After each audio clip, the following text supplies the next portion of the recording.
Okay. Before we have our quiet time, let's all get on the same page.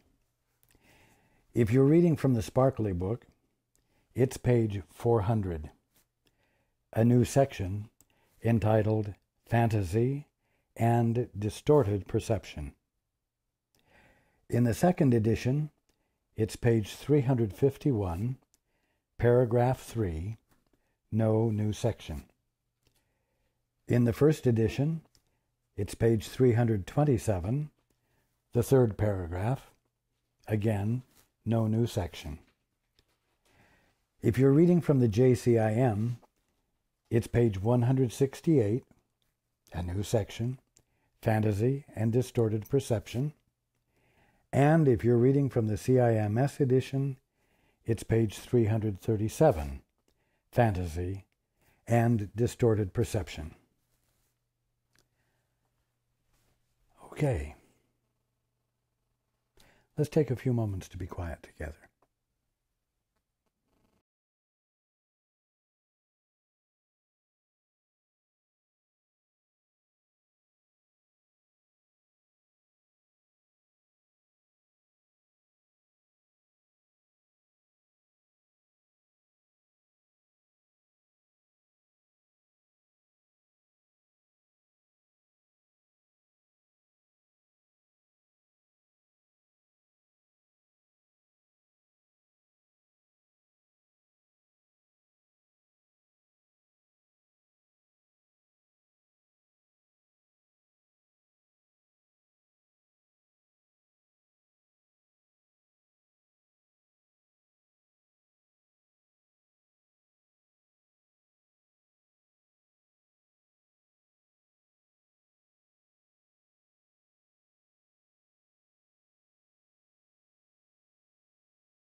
Good evening.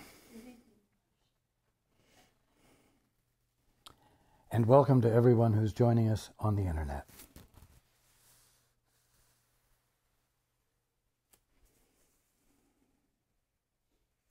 I've been saying some things for quite a while, and especially in the last few weeks, that are causing some distress for longtime students of the course. Because I've really been homing in on the fact that there's only one thing confronting you. There's only one thing ever in your face, and that is the kingdom of heaven. That is reality. There simply is nothing else existent for you to experience. And so, I'm unequivocal on this point. You are either seeing reality clearly, or you are seeing reality through a glass darkly. You are either seeing creation truly, or you are seeing creation, God's creation, the only creation there is, through misperceptions. You are never seeing an alternative to reality or creation. There simply is no place for unreality to arise from, because there is no presence other than God, and therefore no place, no omnipresence out of which unreality could arise. If you use the Course to justify the idea that everything that you see and call creation is an illusion, is to behave in a way that flies right in the face of God, right in the face of truth. It contradicts being.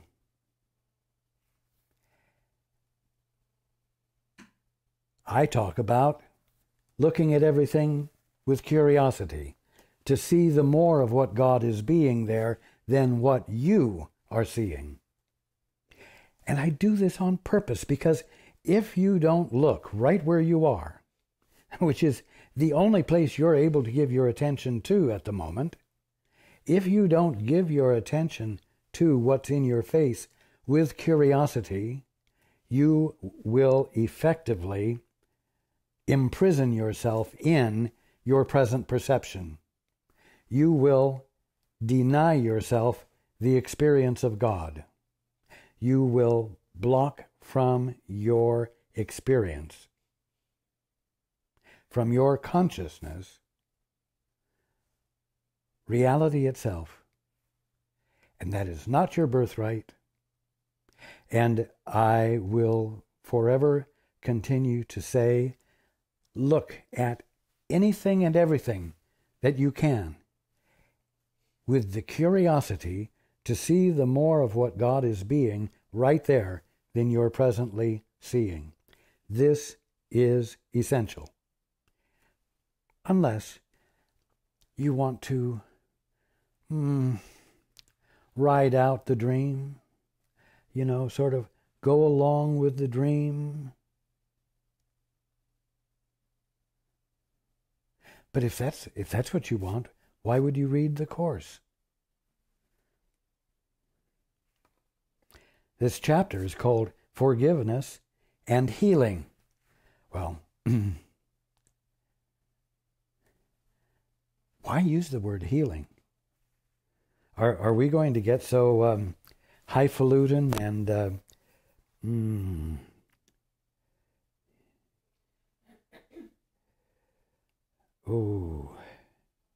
unrealistic in our spirituality, that healing is going to begin to mean something different from what everyone knows healing is, what everyone feels the need for? Is healing going to be a clarification in your mind that has nothing to do with your world or your body? No. Stay grounded. The purpose of this course is not to change the meaning of words so significantly that they bear little relevance to your daily life. They are supposed to make a difference in your daily life. How? By giving you airy-fairy ideas to dream in or dream about without ever correcting a problem? If so, then let's go through the course and remove the word correction wherever it occurs. Correction is called for. Healing is expected. And healing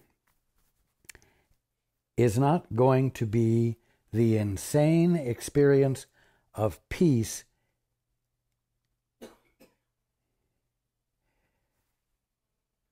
and well-being when there is injury or illness present.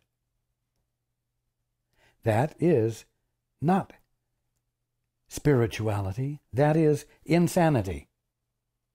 Let's be clear. If you don't know the difference between sanity and insanity, you are lost, and someone has to tell you the difference. I'm telling you the difference.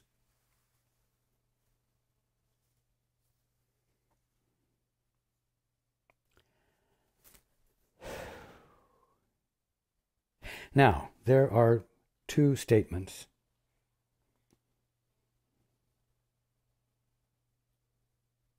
Not in the course, but absolutely true, which I want to share with you. The first is this: all is mind with a capital M. All is mind.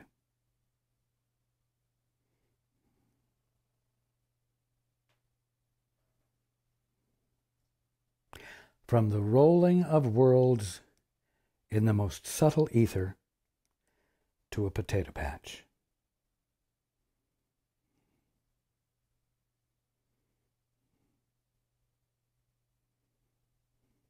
And the other is this: mind, again with a capital M, and not just because it's at the beginning of a sentence, but meaning God. Mind maintains all identities, from a blade of grass to a star, as distinct and eternal.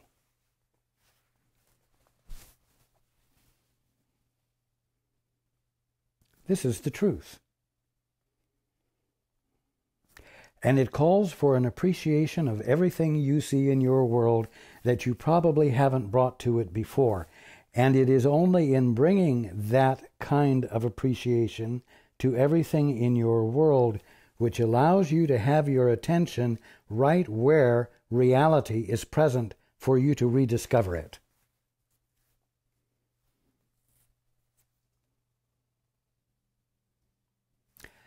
Your willingness to look at the unlovely thing is forgiveness.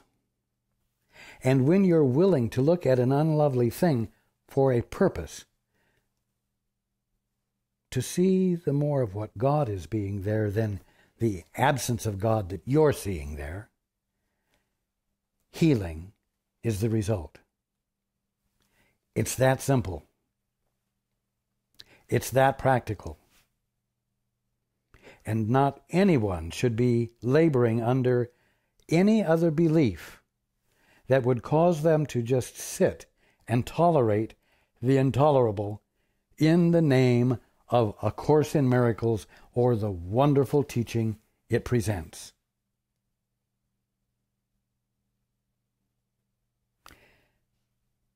This section is called Fantasy and Distorted Perception.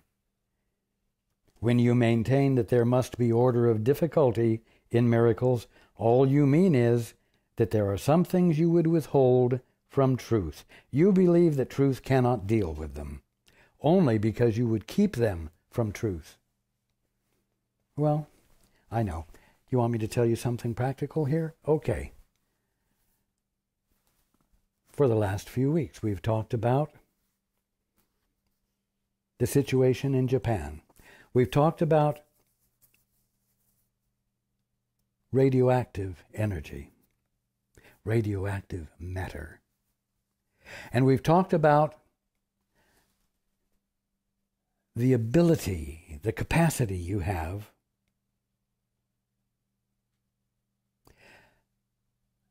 to see that ultimately negative aspect of energy transformed into a totally benign presence of energy. But it's very difficult. You all, as a general thing, believe that radioactive isotopes are dangerous to your well-being, are dangerous to your life. Now, when you maintain that there must be order of difficulty in miracles, when you say, that's impossible because radioactive isotopes are truly damaging, they can kill me if I'm exposed to too much. And of course, if you say that about yourself, what are you thinking about the individuals who are 50 miles away from the energy plant, the atomic energy plant? You're condemning yourself and you're condemning them. You're certainly not practicing the holy instant, where you shut up, you become still.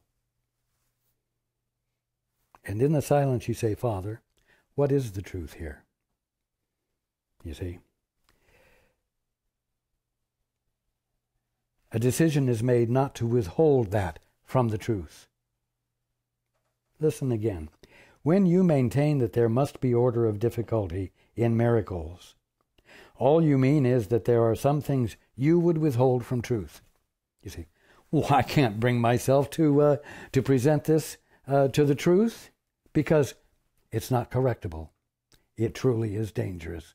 And it will be dangerous, some of it for so long that nobody in this lifetime will be able to enjoy being on that land and blah, blah, blah. Right? You're committed to withhold it from truth because you are so damned confident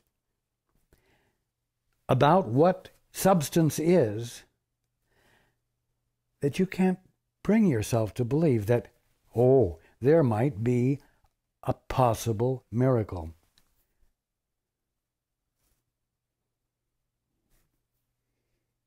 But that's not what the Course is about. Let's be clear about that. You believe the truth cannot deal with them, radioactive isotopes, in conjunction with your flesh, your body, only because you would keep them from truth. Very simply, your lack of faith in the power that heals all pain. What do those words mean? Heals all pain. Oh, is it psychological pain? Is it an inner grievance that has nothing to do with flesh that is torn or a boil that's about to pop? It has nothing to do with physical pain? You better believe it does have to do with it. Else, throw the book away and be a mortal. And stop complaining about it. And stop pretending to have a vision larger than the human condition, the human dream. Very simply, your lack of faith in the power that heals all pain arises from your wish to retain some aspects of reality for fantasy.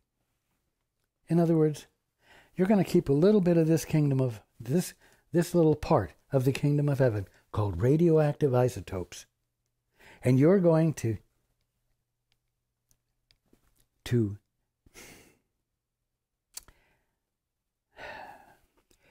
invest them in fantasy. You're going to say, this part of the kingdom of heaven, which in actuality can't be polarized at all or dangerous, this little bit of the kingdom of heaven, I'm going to reserve for fantasy. And the fantasy I'm going to apply to it is that it is radioactive, it is polarized energy that is highly dangerous to the human condition. This is the definition I'm going to hold it to. You see? You're going to retain some aspects of reality for fantasy. Now, here's the interesting thing. This section is called Fantasy and Distorted Perception, as though they're two different things, and they are. Fantasy is something you can entertain all by yourself. You can fantasize to your heart's delight. But you cannot have a distorted perception all by yourself. A distorted perception comes from your bringing your fantasy to another brother or sister who is willing to share that fantasy with you. You see? And the moment the two of you make commitment to that fantasy and deny the Father as your source and deny all of creation as His, and you usurp it for your purposes, you become bound to a mutual insanity that is constituted of distorted perception, in which the benign substance of spirit, that is the substance of all creation, which is love embodied, that is something else entirely, completely opposed to what it truly is. Wow. Whether you believe it or not, this is what has happened, and this is what binds you to a human existence that exhibits none of the characteristics of what a holy son or daughter of God would be experiencing. But of course, you've forgotten who you are, as we've discussed.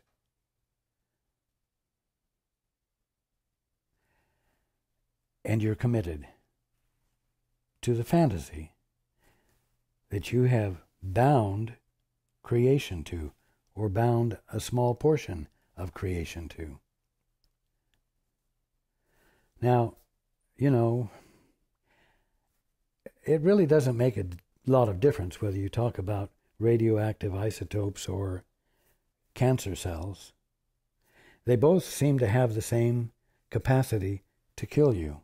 They both seem to have the same intent to kill you. Is one worse than the other? Well, not really.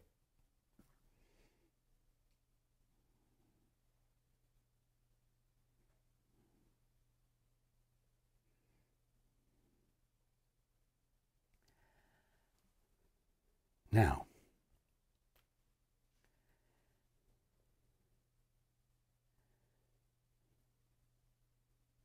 it's time to begin to have a different experience of substance. It's time to have a different experience of the substance of everything in this universe. It's time for you to dare to bring your fantasy to truth instead of bringing truth to fantasy. And that's what this is all about.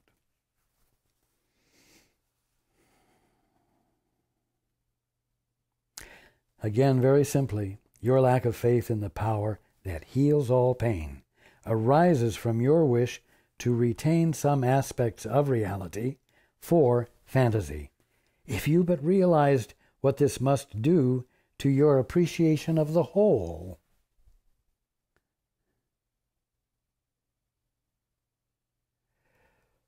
Well, it annihilates it. It makes it impossible for you to have an appreciation of the whole.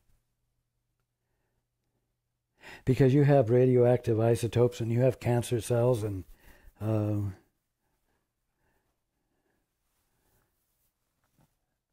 any number of other killing things that cause you to lose your peace. And you know what? If you've lost your peace, then you're in fear. And when you're in fear, it becomes almost impossible to be willing to look at the thing that is causing your fear and choose to bring it to truth. It becomes impossible for you to dare to embrace it in any way, even though you are embracing it to get past the apparently polarized aspects that it is presenting as a primarily negative aspect that is threatening you.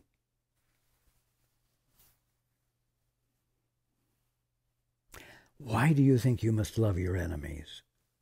Because your enemies are the sons and daughters of God, or aspects of creation which you are misperceiving,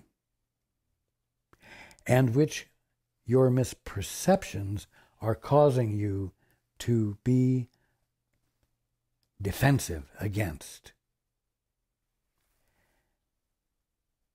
You're never going to be able to discover the more of what God is being in your enemy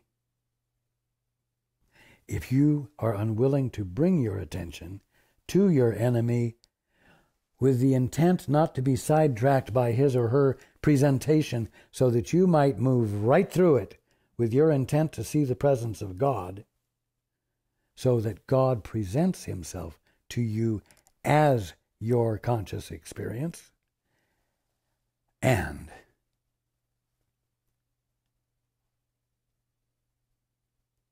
causes you to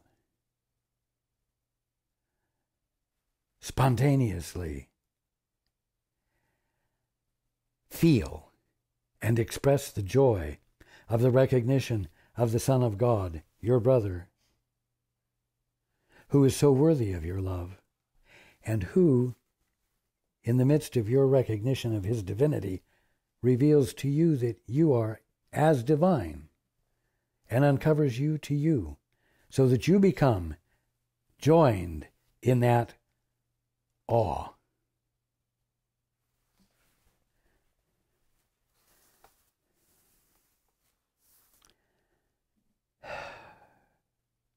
What you reserve unto yourself, you take away from him who would release you. Well, who's the him, capital H, that would release you? It's the Holy Spirit, that which is nothing more than your right mind. What you reserve unto yourself, you see, oh, this little part of the kingdom of heaven, I'm going to call it radioactive isotopes, and I'm going to say that it has polarized qualities that are dangerous to anything it comes near. You reserve that to yourself. And you take it away from him, the Holy Spirit, who would release you. You take it away from your right mind, which would release you from your, shall I say, wrong-mindedness, your ignorance. Unless you give it back, it is inevitable that your perspective on reality be warped and what? Here's that word, correction, uncorrected. Unless you give it back, it is inevitable that your perspective on reality be warped and uncorrected. So why does it say that? It says it because correction is called for. That's good news. But you're not going to see the correction as an experience as long as you say, well, that's a material world and it's illusion and it's going to disappear.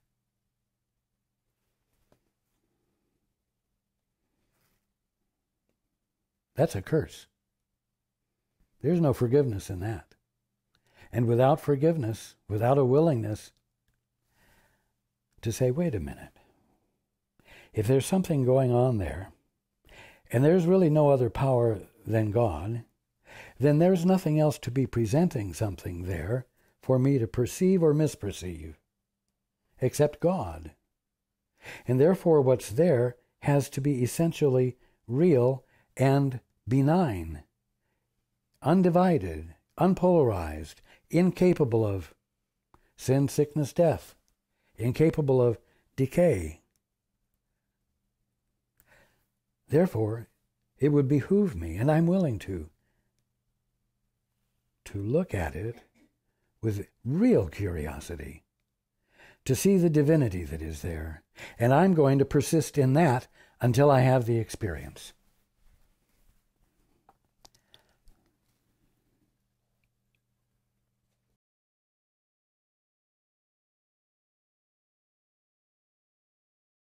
Now, if that's not what A Course in Miracles is about, put down the book. Stop reading it.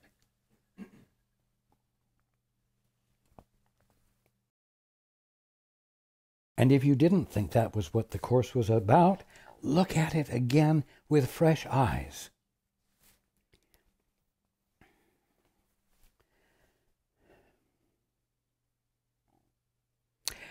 As long as you would have it so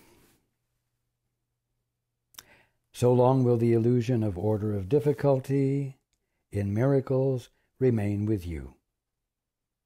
For you have established this order in reality by giving some of it to one teacher and some to another. And so you learn to deal with part of truth in one way, and in another way, the other part. You see, so you use truth as something that you take illusion to for healing, but another part of truth you use to take to illusion, to have illusion determine what truth is. you see. You're still dealing with truth, and you're still dealing with substance. You're still dealing with reality. The only thing there is, truth and substance, that is spirit. But you can misuse truth, and you can call spirit matter.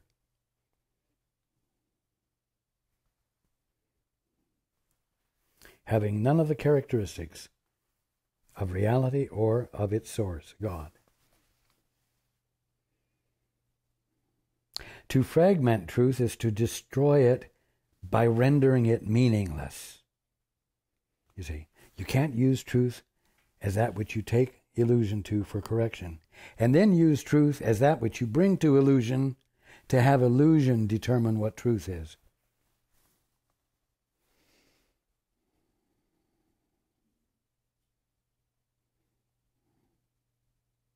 To fragment truth that way is to destroy it by rendering it meaningless.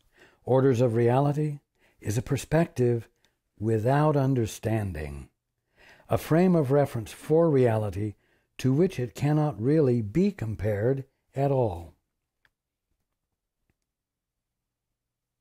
Are you beginning to see here?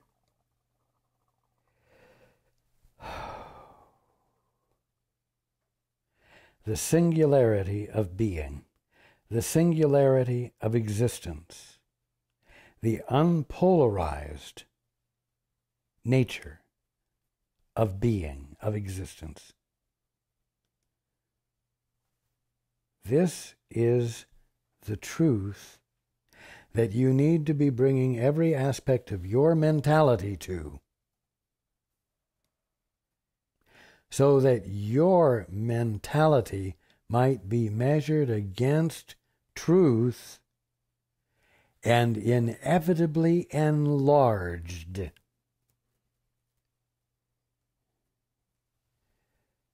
Inevitably made infinite. To inevitably be corrected.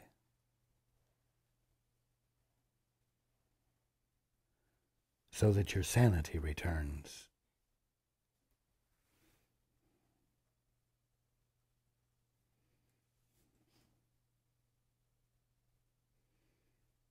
Think you that you can bring truth to fantasy and learn what truth means from the perspective of illusions?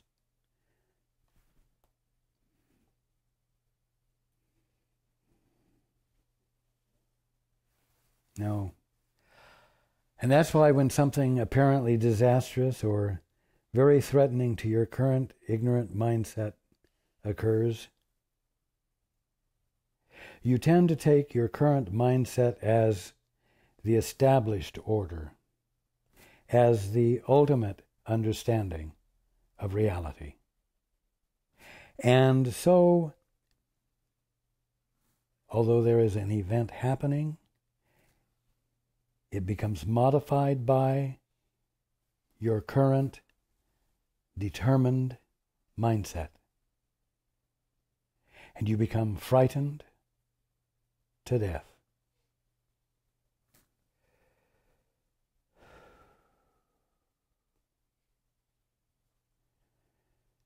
And that's not what the Course teaches, and that's not the appropriate response.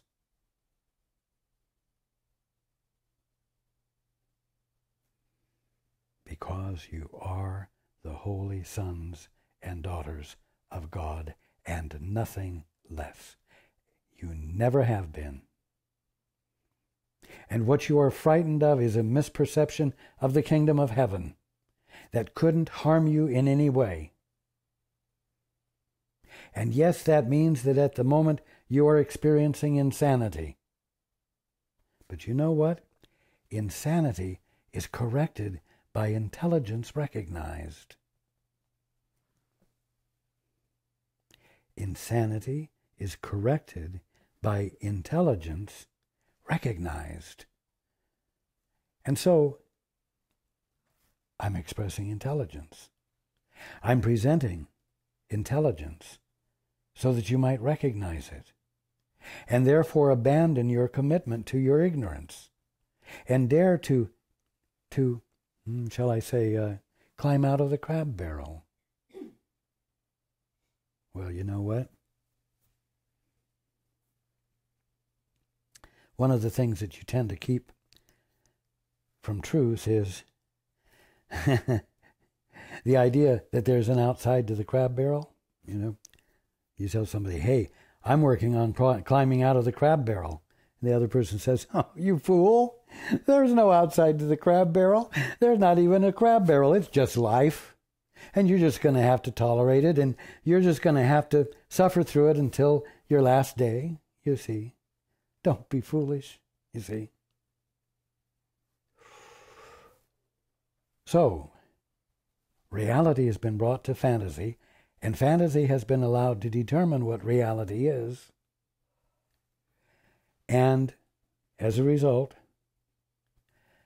you deny yourself the possibility of experiencing a miracle because you won't think outside the box. You won't let your mind move outside the box.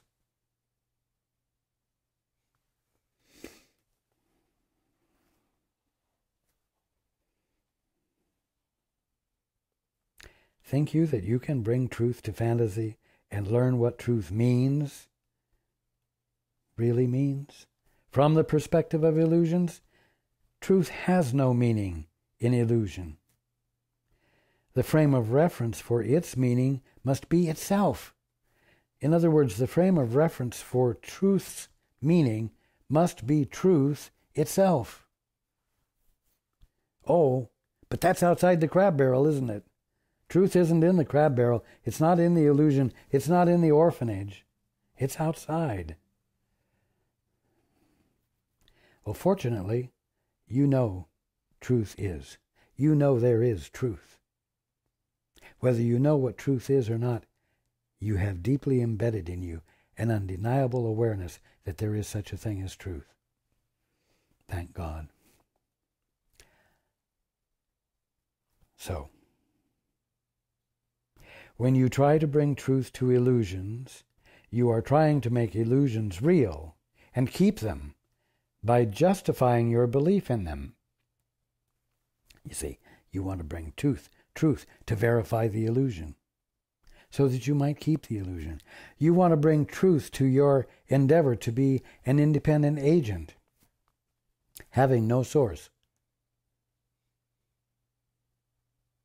thus being totally independent and proud of it.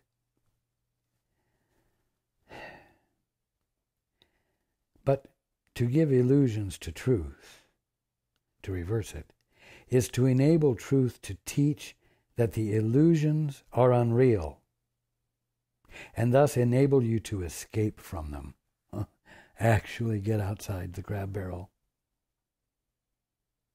Reserve, listen to this, reserve not one idea aside from truth. Don't keep any private idea. Well, I hear that radioactive isotopes can be benign. And I could believe that maybe if there were too many around me, I might just be able to come out of it unscathed. But damn it, don't test me on it.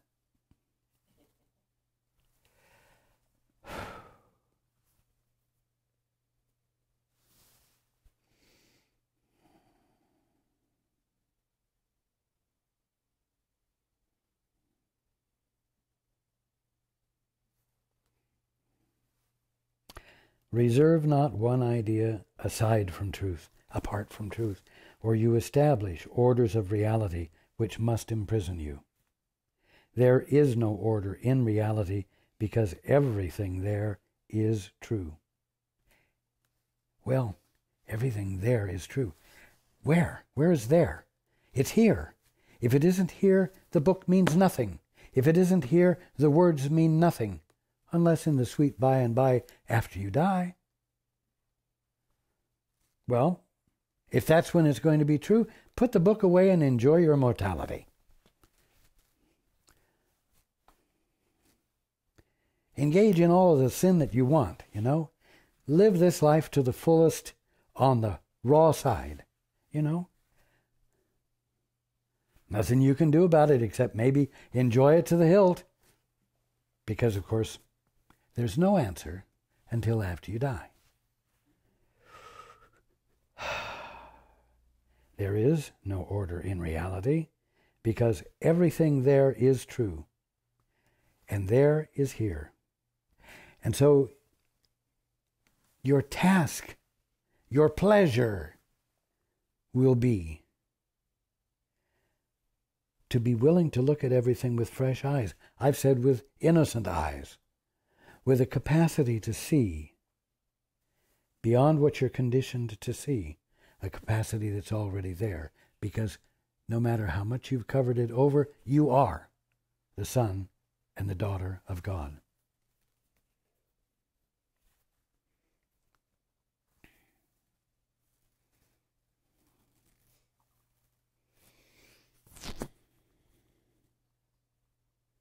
Be willing, then, to give all you have held outside the truth to Him, with a capital H, who knows the truth, the Holy Spirit, that which is nothing more than your right mind, and in whom all is brought to truth. Be not concerned with anything except your willingness to have this be accomplished. There it is. Be not concerned with anything. Not the fearsomeness of radioisotopes or cancer or anything else. Be not concerned with anything except your willingness to have this accomplished.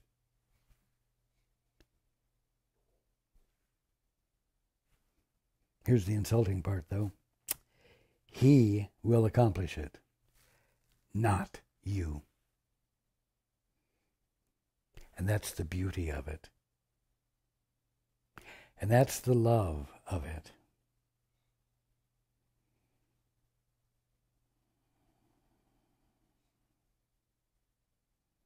And that's the infinite invulnerability of you in it.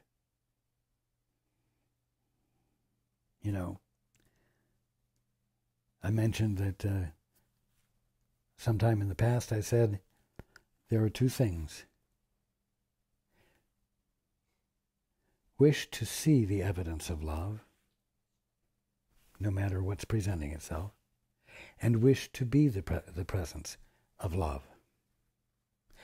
Wish to see the evidence of love and wish to be the evidence of love. And it's important. Which one comes first? There is an order to it. Does the wish to be the evidence of love come first, or the wish to see the evidence of love? I will tell you, it's the wish to see the evidence of love. The first part of it, the first step of it is selflessness. Gifting your brother instead of yourself. When you wish to see the evidence of love in your brother or in anything you're looking at, you are opening yourself up to the influx of divine clarity. And when that divine clarity dawns on you, infills you, it inspires you, and you end up involuntarily being the evidence of love. And I mean by that your behavior isn't designed by you to have any particular effect, because your behavior is beyond your will. Joy that exudes from you spontaneously is the evidence of love that blesses everyone it falls upon, especially the one whom you decided not to be the evidence of love to first, the one who seemed to be calling for love.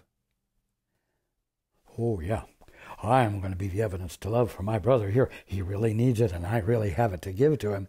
I've been studying for years. I know the course inside and out, and I'm going to be the evidence of love. Well, bullshit.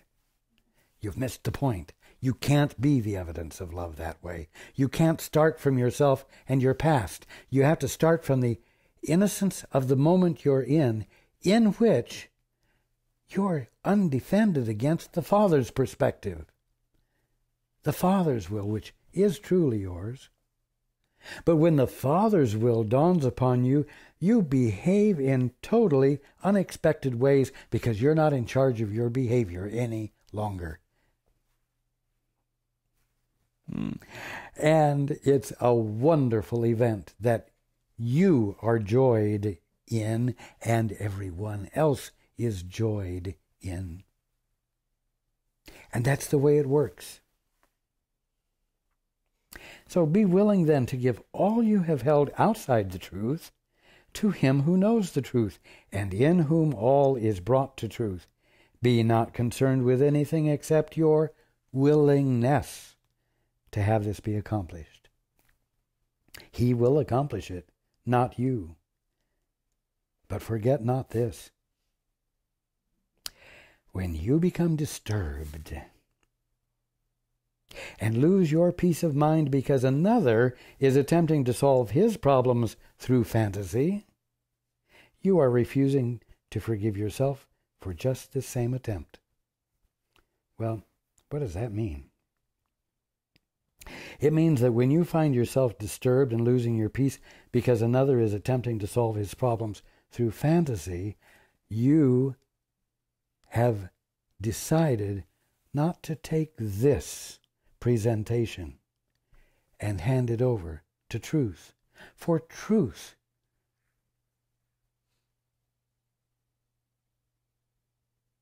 to correct. You would rather have held it yourself for your purpose. Your purpose being that you are going to have a little fit of anger and get the most out of it that you can. Because that's more important to you. That's a self-assertion, isn't it? That lets you know that you're real, that you really exist. Expressions of anger always do that. And that's the only thing they ever do. They help put you back in charge in your own mind because they make you the most important thing in your mind. And that makes you feel strengthened and more present. Even though you've stepped out of reality entirely and are spinning around in this little space of craziness. Unconnected with anything real and incapable of being the evidence of love. Why?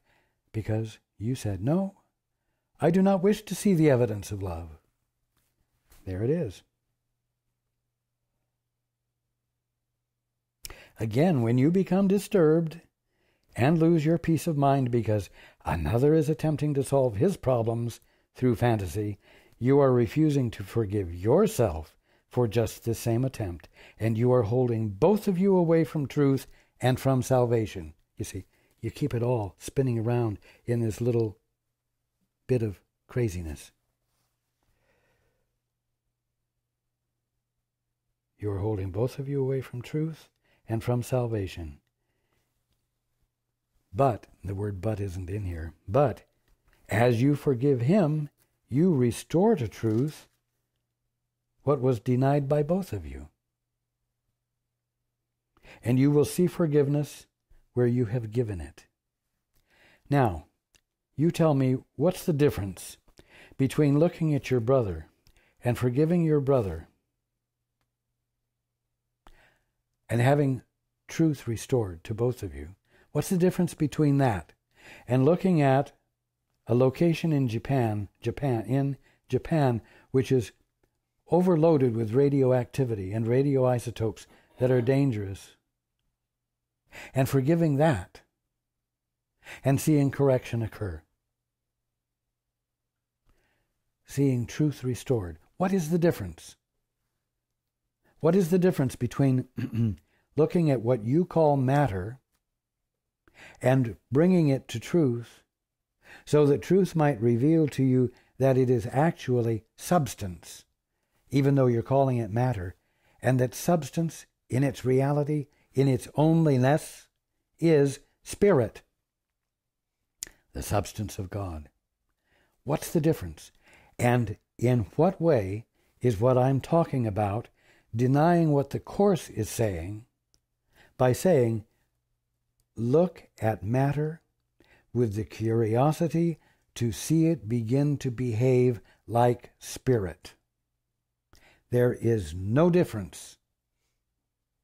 And as long as anyone maintains that there is a difference, the correcting principle of the Course will not function for you, because you are denying the fundamental principle that is saying one thing: God is all, is all, is all, is all, is all there is in the radioactive isotope, is all there is in the splinter of wood that's caught in your finger, is all there is to my finger.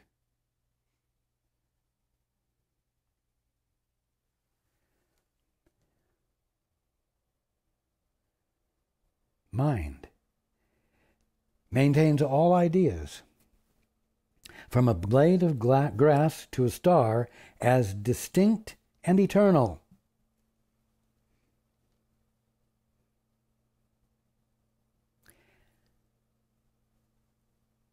The moment you glimpse the fact that the Course is teaching exactly that,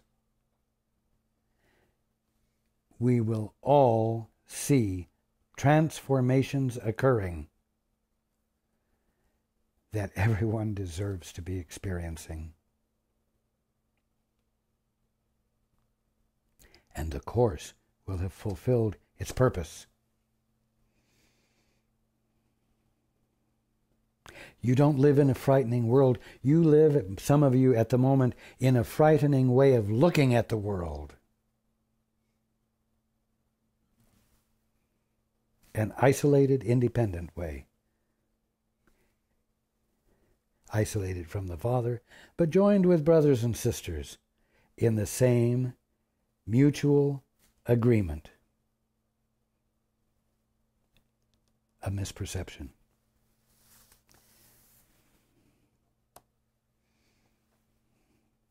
And I'm glad to share this news over and over and over until the goodness of the news begins to register with you, and you begin to embrace the Course in an entirely new way, and therefore your world as well. I love you all.